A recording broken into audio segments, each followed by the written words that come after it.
Cześć, z tej strony Gruba Ryba Lublin. Dzisiaj, zgodnie z obietnicą, którą dałem jeszcze na urlopie, zajmiemy się pomału chemią wody. I zaczniemy od takiej banalnej sprawy, jaką jest temperatura. Każdy z nas wie, że w akwarium należy utrzymać temperaturę między 23 do 32 stopni, w zależności od ryby. Są czasami ryby, które potrzebują niższej temperatury. Są czasami ryby, które powyżej tej 32, czasami niżej, poniżej tej 23 potrzebują do bytowania. Natomiast większość ryb akwariowych jest tropikalna i żyje w tropikach, w ciepłych wodach.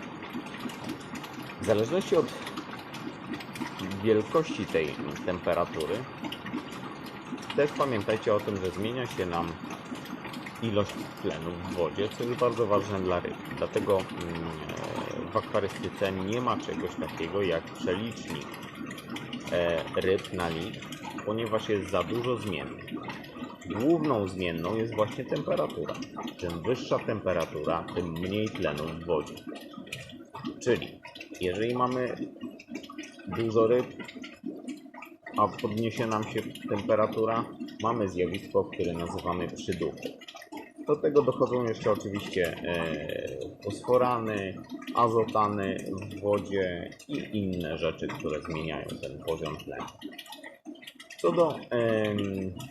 Co do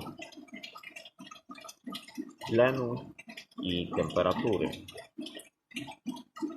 jest ona bardzo ważna przy rozwoju ikry. A w naszym przypadku, czyli nas, panów ze zbrojników, interesuje czas, kiedy się wylęgną maluchy z ikry i jak one będą się rozwijać. Przeniosę tylko aparat niżej i będziemy dalej działać.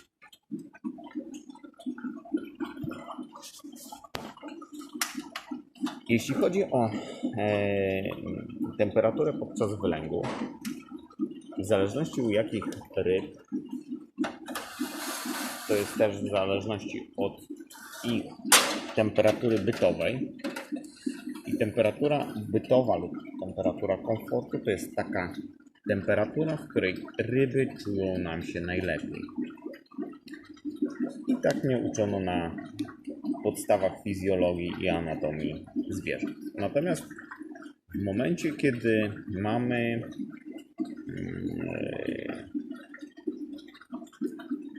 weźmy sobie Ancistrusa przykładowo, bo wszyscy od tego kiedyś zaczynają. Ancistrus lubi temperaturę między taką 23 a 26 stopni. W tej temperaturze się rozwija ładnie, oczywiście w tej temperaturze się rozmnaża i wszystko fajnie Coca-Cola. Natomiast jeżeli tą temperaturę obniżymy do 23, a nawet 22 stopni podczas rozwoju ikry, to pamiętajcie, są dwie rzeczy. Jeżeli zachowamy parametry wody, takie jak się podczas rozmnożenia, ikrze nie powinno się nic stać. Natomiast na te zarodki, które się rozwijają w ikrze w niższej temperaturze, będą się rozwijały dłużej. Na powierzchni zarodka powstaną tak zwane komórki gruczołu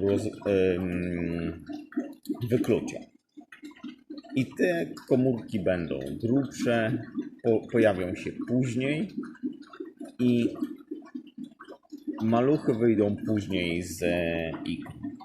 Teoretycznie dla hodowcy jest to troszeczkę gorzej, natomiast to jest tylko teoria, ponieważ w praktyce młode, które są wychowane w niższej temperaturze, będą rosły większe, później będą dojrzewały płciowo, ale będą odporniejsze na choroby, będą odporniejsze na skutki środowiskowe i nasze pomyłki akwariowe. W wyższej temperaturze młode się wylęgną szybciej, i szybciej będą dojrzewać płciowo, jeżeli utrzymamy tą temperaturę. I wtedy mamy takie czasami skutki tego wszystkiego, że rosną nam ryby, które mają 5-6 cm i pokazują nam się wąsy. One nigdy nie będą duże.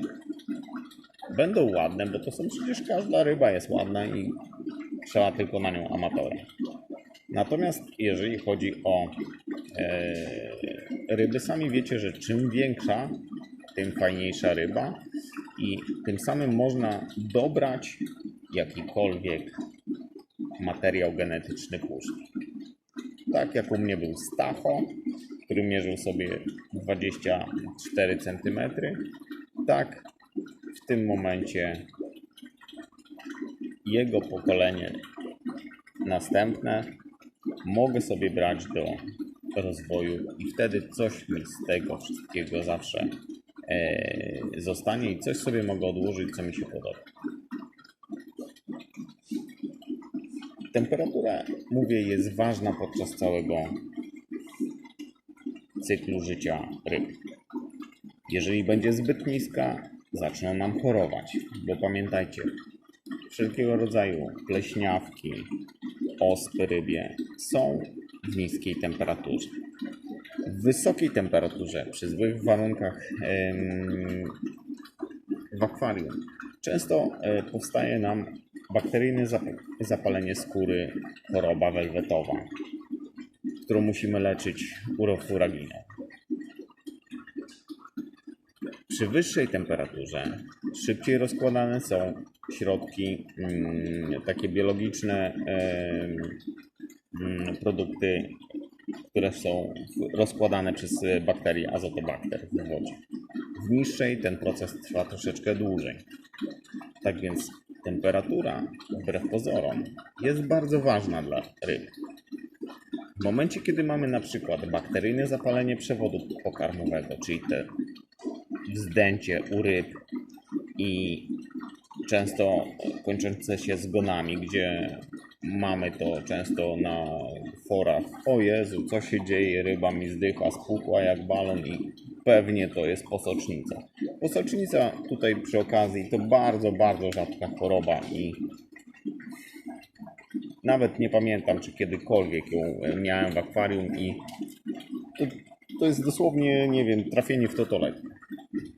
Natomiast najczęściej właśnie jest bakteryjne zapalenie przewodu pokarmowego. Wówczas taką rybę musimy przenieść do kojca, takiego jak tutaj na przykład, nie? Gdzie akurat teraz inkubuję młode. I wtedy trzeba niestety tą temperaturę podwyższyć. Wyższa temperatura powoduje, że pobudzamy układ trawienny. I wszystko, co się znajduje w układzie trawiennym zbrojników, zaczyna szybciej być trawione i te zaparcia, które często powstają właśnie na długich jelitach ancystrusów, są wówczas rozkładane i dochodzi do recesji. I ryba nam ozdrowieje. I trzeba podać później lekkostrawny pokarm typu, nie wiem, spirulina i nie przesadzać z karmieniem białkiem, bo najczęściej po tym to powstaje. Można podać wtedy ogórka, który jest lekkostrawny, duża ilość błonnika przeczyści jeszcze dodatkowo te kostki jelitowe, ale to dopiero po zakończeniu choroby. Tak więc pamiętajcie, temperatura, choć błahy czynnik dla nas, jest ważny dla ryb. Na przykład dla hypancystrusów. 17 stopni to już jest temperatura letalna. Zaczynają się bardzo źle czuć i w niedługim czasie by zdychały. Natomiast jeżeli podwyższymy ją do 32 stopni, już dla nich będzie to bardzo ciepło. Bo w naturalnych warunkach, czy to w rzece Xingu, Tapajos, mają temperaturę w granicach 28-30 stopni. Tak więc pamiętajcie, zawsze warto troszeczkę poczytać, jaki wpływ temperatura ma na nasze ryby i co może się stać. Natomiast jeżeli macie jakiekolwiek pytania dodatkowe z tą temperaturą, proszę o nie poniżej tego tekstu, tego filmu. Jeżeli się komuś podobało, poproszę o łapkę w górę. Jeżeli macie pomysły na kolejny materiał, też poproszę to ująć w komentarzach, a ja postaram się spełnić Wasze oczekiwania. Na tym kończę i serdecznie pozdrawiam wszystkich. Biorę się za karmienie dalej ryb i za codzienne obowiązki w sklepie. Pozdrawiam, gruba ryba Ludwik.